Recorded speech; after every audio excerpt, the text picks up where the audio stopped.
Project Management Insights, providing project managers with professional development in the interpersonal skills areas of leadership, team building, and communication. Welcome to today's episode of Project Management Insights. Today you'll find another snippet from the conversation that I had with Jason Scott, the author of It's Never Just Business, It's About People.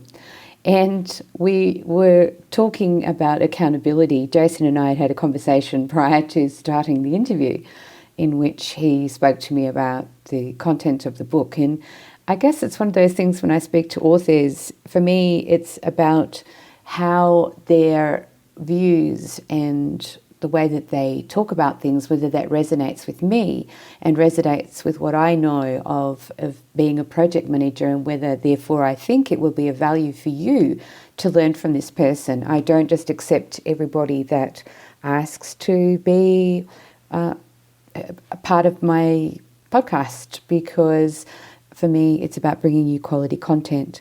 And Jason, as I said earlier, Jason and I really resonated in the way that we see project management and the approach to project management. And so we've been having this great conversation about accountability. So let me just tip you into this conversation with Jason and I about accountability. You spoke to me earlier about accountability, and I'm really interested in if you talk to me some more about your view of accountability and what it is to create accountability, be accountable. Tell me about it. So your audience just cringed, like everyone does when somebody says accountability or brings up accountability. And what's really interesting, in exploring accountability, which is something I've spent an enormous amount of time doing, we get a bad taste for it in childhood. So we're these toddlers, we've just started walking, we're getting into things, and so our parents have to set boundaries, and when we don't listen, when we don't accept that we can't climb that wall or that fence, often they'll employ a punishment or a consequence, right? My parents called it punishment, which is less healthy, I think, than consequence. However, nobody likes either one of those things, right? So as we grow then and we become teenagers, we're introduced to these words accountability and responsibility, which are really relative to boundaries and consequences.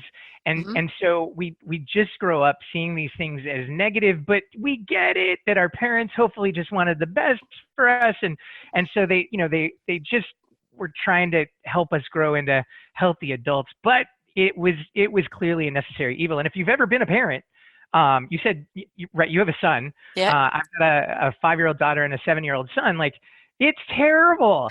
It breaks my heart when I have to do these things. And I remember my mom telling me, and my dad telling me, it hurts me more than it hurts you. And I remember thinking, no way. No. And now I get it. It probably doesn't hurt me more than it hurts them. Mm-hmm.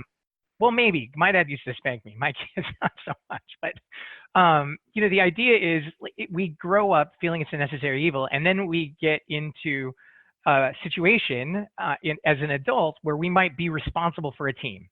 And so because nobody wants to do this, everybody looks to the manager or the executive, right? Well, we'll let them do it because, ultimately, if they don't, nobody's going to do it, and we're really going to fail as a team, right?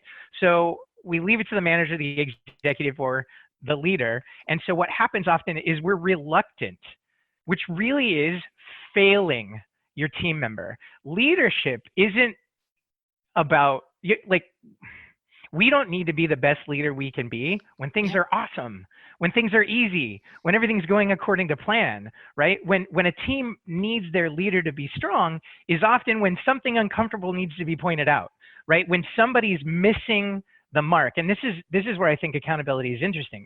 None of us like to do it, okay?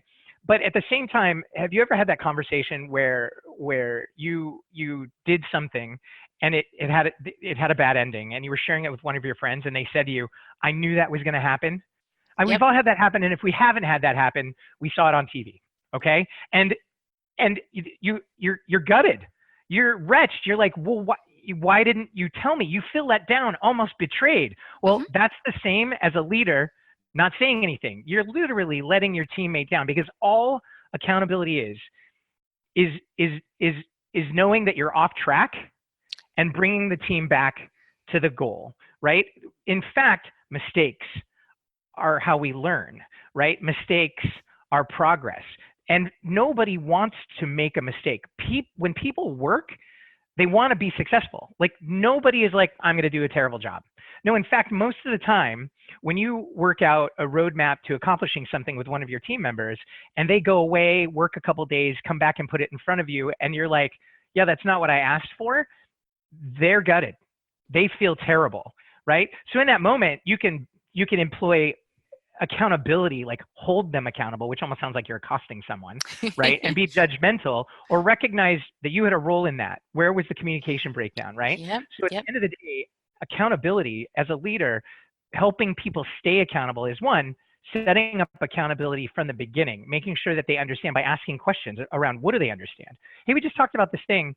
What are your next steps?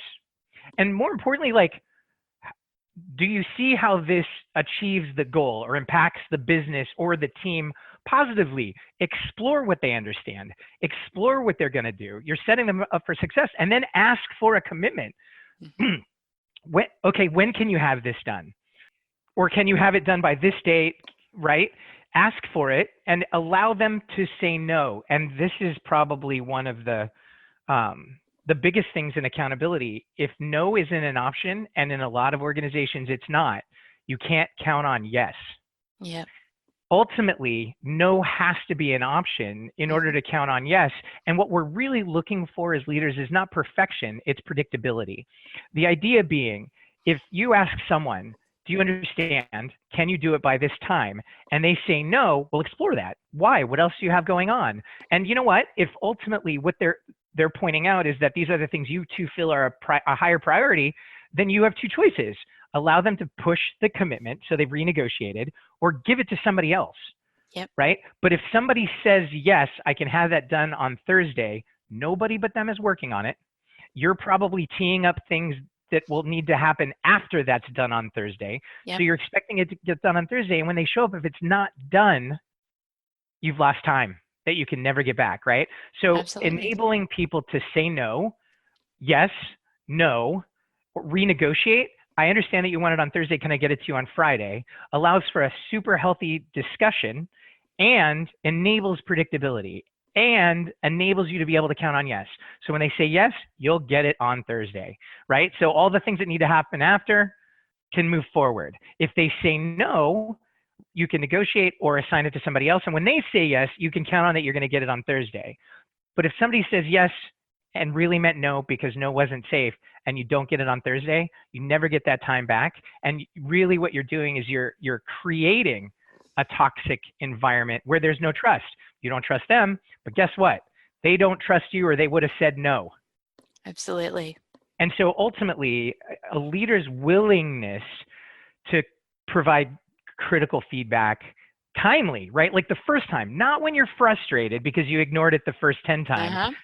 Now you're going to act out of anger, and you're not going to get a good result, right? And by the way, when you're acting out of anger, you're acting out of your self-interest.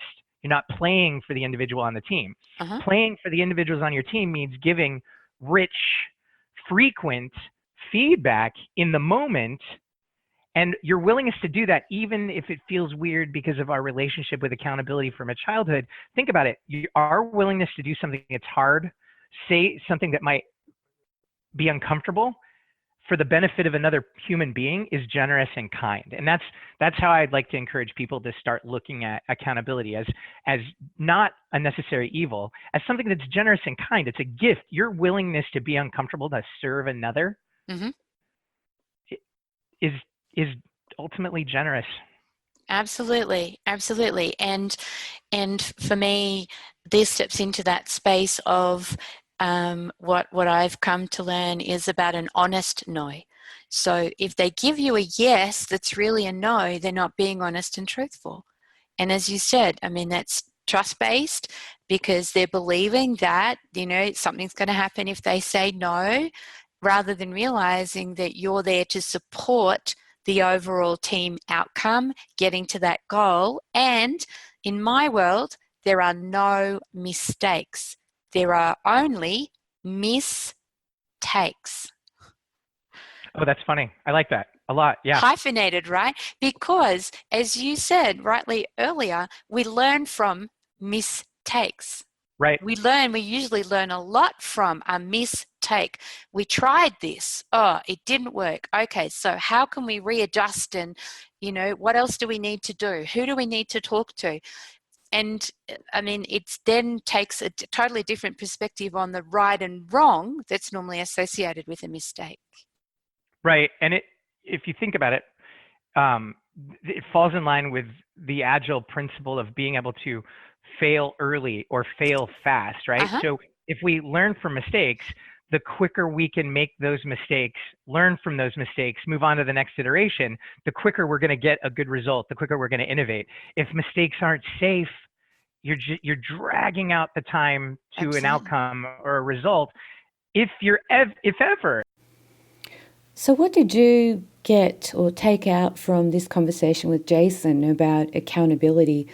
What I was fascinated with was the connection that Jason made between accountability and predictability.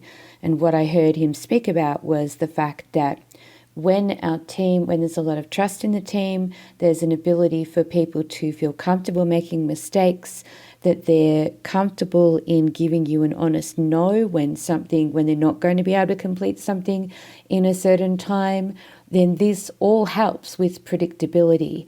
And that therefore accountability and predictability go hand in hand for us as project managers. So do you notice that you have predictability with the responses or the outcomes that you're receiving from your team members? Do you notice that they give you what we talk about here as an honest no? Are they fully honest in being able to say to you, yes, I can complete this by X amount of time? Or do you find they do exactly what Jason talks about and give you an honest no, or a dishonest no, a dishonest yes, a yes when it's not really a yes, and therefore it creates problems for you and you end up with timing issues and delays with your project deliverables. So it might be worthwhile paying attention to these sorts of things and going back to this conversation and understanding, well, what's happening in terms of your conversation. Are you not clear about your directions up front?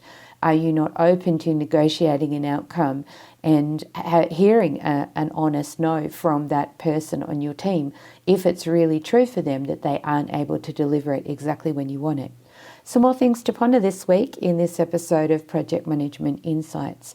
Hopefully you're gaining some extra knowledge and information and insight into how to be a better project leader, what that's actually looking like, and how important this people management aspect and clear communication is to you and the overall success of your project. All right, I'm leaving it there, so I will talk to you again next week for another episode of Project Management Insights. Please leave me any comments, and if you have any topics that you want covered here, please drop me a note at Karen@Project Management Insight, or comment on Twitter or Facebook, or send me that direct email, and I will certainly cover that topic in upcoming episodes of Project Management Insights. Till next week, happy project managing. Thank you for listening to this Project Management Insights podcast. Be sure to visit projectmanagementinsight.com and sign up for our monthly newsletter or to receive updates on upcoming training.